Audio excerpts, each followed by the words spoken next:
So guys, एक medical emergency की वजह से मैं पिछले 3 से 4 दिनों से आप लोगों के साथ ज्यादा कुछ अपलोड नहीं कर पाया हूं, लेकिन अब सब कुछ पहले से काफी बेटर है। तो अब रेगुलर बेसिस पर हमेशा की तरह आप लोगों के साथ 5-10 वीडियोस जो भी हम पहले लिया करते थे क्वांटिटीज के अंदर डिस्कस करेंगे। अलग अलग टॉपिक्स वापस से आ चुके हैं। 3 दिन कुछ कम वीडियोस, बहुत ही कम वीडियोस मैंने आप लोगों के साथ अपलोड किए हैं।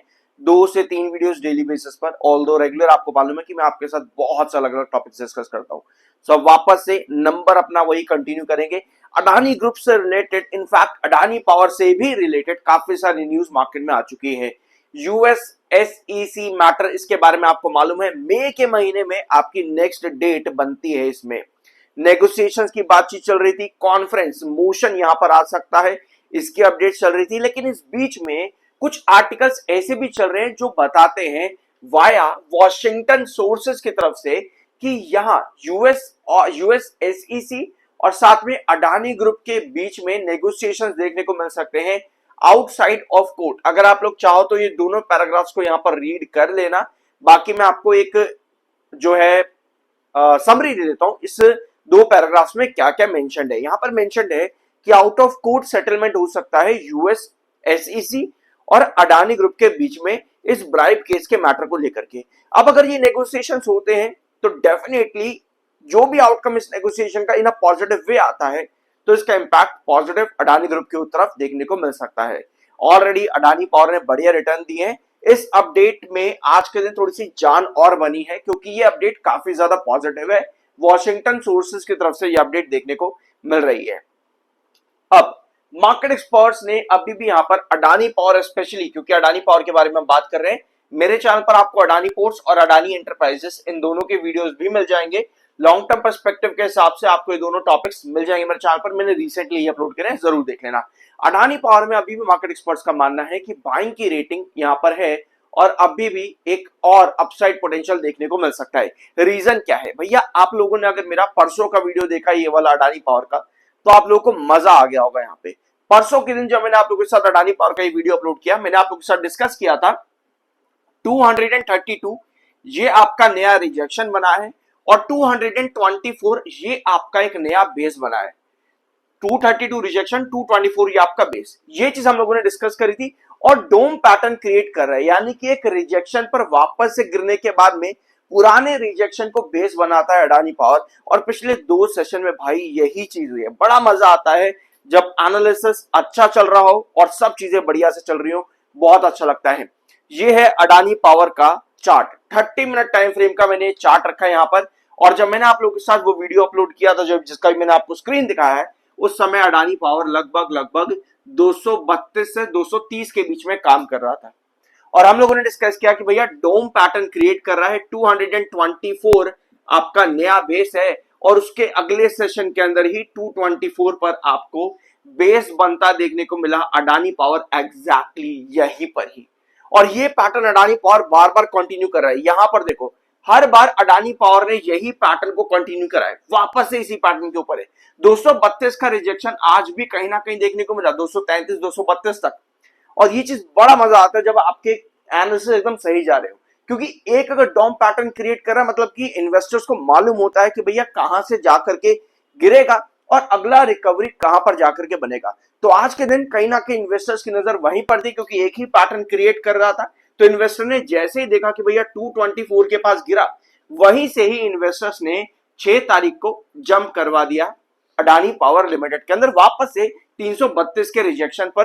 क्रॉस अभी भी नहीं किया 332 का रिजेक्शन, वहां भी रिजेक्शन बना करके 330 के पास क्लोजिंग दी है। ऑल्दो अगर आप थोड़ा जूम इन करोगे आज के दिन 30 मिनट टाइम फ्रेम को, तो आपको इस वाली रेंज में नजर आएगा कि दिन के आखिर में ना अडानी पावर में काफी स्ट्रगल देखने को मिला है 330 के पास में।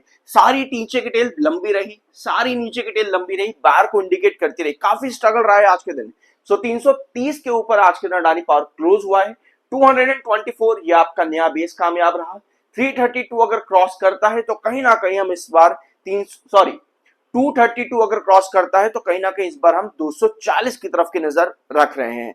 ठीक है, तो अडानी पावर ने बढ़िया मोमेंटम बना करके रखा हुआ अभी भी टेक्निकल पॉइंट ऑफ व्यू पे। और साथ में भाई अभी भी ये चीज काफी बढ़िया है कि एमएफआई 74.6 पर करेक्ट हुआ है ऑलरेडी 3.7 पर आपका आरएसआई आया हुआ है।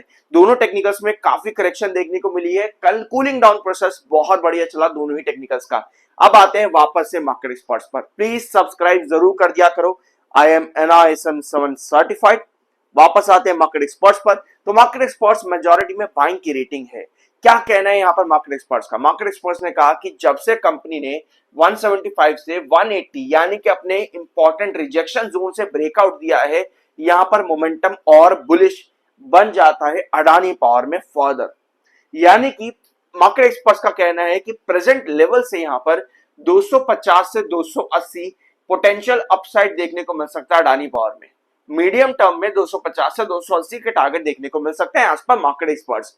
और इनका साथ में ये भी कहना है कि जो इमीडिएट बेस है अडानी पावर में 200 से लेकर के 195 के बीच में इमीडिएट बेस देखने को मिलता है अडानी पावर में। वेयर आज जो क्रूशल डिमांड रहती है अडानी पावर में बाइंग के लिए वो 175 से 180 के बीच में देखने को मिलती है। सो मार्केट एक्सपर्ट्स अभी भी काफी ज्यादा बुलिश है। और एक चीज और यहां पर नोट करना कि आज रात को इन्वेस्टर्स की नजर रहेगी यूएस ईरान के ऊपर एक बार फिर से, क्योंकि आज रात को देखना यह है कि क्या अब की बार फाइनल डिसीजन आएगा, क्या रिस्पॉन्स यहां पर देता है ईरान यूएस के पीस प्रपोजल के ऊपर। तो आज एक्सपेक्टेशन है कि ईरान अपना रिस्पॉन्स दे दे यूएस के पीस प्रपोजल पे, और अगर ये पीस प्रपोजल बढ़िया रहता है मार्केट आपको अच्छा देखने को मिल सकता है। इसकी पॉसिबिलिटी बहुत ज्यादा हाई है। अब मैं थोड़ा सा आउट ऑफ सिलेबस जाना चाहता हूं इस वीडियो के अंदर। होप यहां पर आप लोगों को सब कुछ समझ में आ चुका होगा। मैंने चार्ट भी डिस्कस कर लिया कि दिन के आखिर की 30 मिनट टाइम फ्रेम की कैंडल में 330 के पास काफी ज्यादा स्ट्रगल बना। हर कैंडल की नीचे की टेल लंबी थी, बार को इंडिकेट बार बार कर रही थी, सस्टेन करने की पूरी कोशिश करी है दिन के आखिर में जाकर के 230 पर। सॉरी अगर मैंने कहीं भी वीडियो के अंदर 300 नंबर बोला हो, 330 या 300 कुछ मैंने बोला हो तो सॉरी, वो 230 ही है। इतना आएगा कि आप लोग समझ सकते हो। कभी कभी हो जाता है, मिस प्रोनाउंसिएशन निकल जाता है कभी कभी। ठीक है, तो 230 पर स्ट्रगल यहां पर रहा है आज के दिन अडानी पावर के अंदर। ठीक है, सो जितना सस्टेन कर जाएगा 330 के ऊपर उतने चांसेस हैं कि आने वाले वीक्स में आपको 240 के आसपास का ट्रेंड देखने को मिले। 232 ये आपका एक रिजेक्शन है। 224 ये वाला ट्रेंड जहां पर कल के सेशन में आपको बेस देखने को मिला, ये आपका एक इंपॉर्टेंट बेस है 224 का। अब आते हैं थोड़ा सा आउट ऑफ अडानी पावर। यहां पर मैं आप लोगों के साथ एक चीज डिस्कस करना चाहता हूं। पिछले 4 सेशन के अंदर मार्केट में पता है क्या हुआ है? बंगाल इलेक्शन हुए, बीजेपी जीती। अगले सेशन के अंदर मार्केट अच्छा ओपन होता है। यूएस ईरान बीच बीच में कुछ ना कुछ चलते ही रहा है इनके बीच में। कभी मार्केट गैप डाउन हो जाता है, कभी मार्केट गैप अप ओपन हो जाता है। इस सब के बीच में आपको मार्केट के अंदर बहुत ज्यादा अनसर्टेनिटी देखने को मिली है। पॉजिटिव न्यूज आती है, ठीक है, आज मान लो पॉजिटिव न्यूज आई रात को, मार्केट अगले दिन ना गैप अप ओपन होता है। ठीक है, 9 बजे आप देखोगे मार्केट गैप अप ओपन होता है, लेकिन 9:15 बजे यानी कि जब आपका या मेरा इन्वेस्टमेंट का दिन टाइम आता है, रिटेलर का बेसिकली जब टाइम आता है 9 से 9:15 बजे के बीच में होते हैं FIs की। ठीक है, प्री मार्केट ऑर्डर्स वो लगाते हैं। 9:15 बजे के बाद रिटेलर का काम आता है। भैया मार्केट में इतनी पॉजिटिव न्यूज थी यूएस ईरान की कल के दिन, और पिछले 3-4 दिनों में मार्केट में इतने मोमेंटम बन रहे थे कैंडल फॉर्मेशंस के अकॉर्डिंग भी, न्यूज के अकॉर्डिंग भी।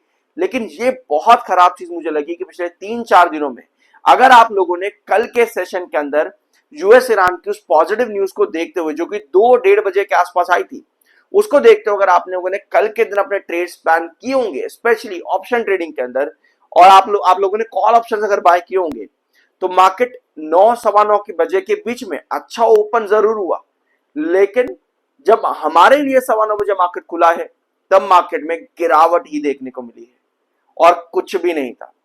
तो एफआईज मार्केट में से सेलिंग लगातार कर रहे हैं। पिछले 4 दिनों में लगातार एफआईज ने काफी ज्यादा सेलिंग करी है, और मार्केट कहीं ना कहीं जो मोमेंटम बना रहा है 9 बजे से लेकर के 9:15 बजे के बीच में कोई भी गैप अप या गैप डाउन ओपनिंग होती है, एफआईज वहां पर अपना पूरा सेंटीमेंट बेच करके चले जाते हैं, और बचता क्या है रिटेलर्स के लिए?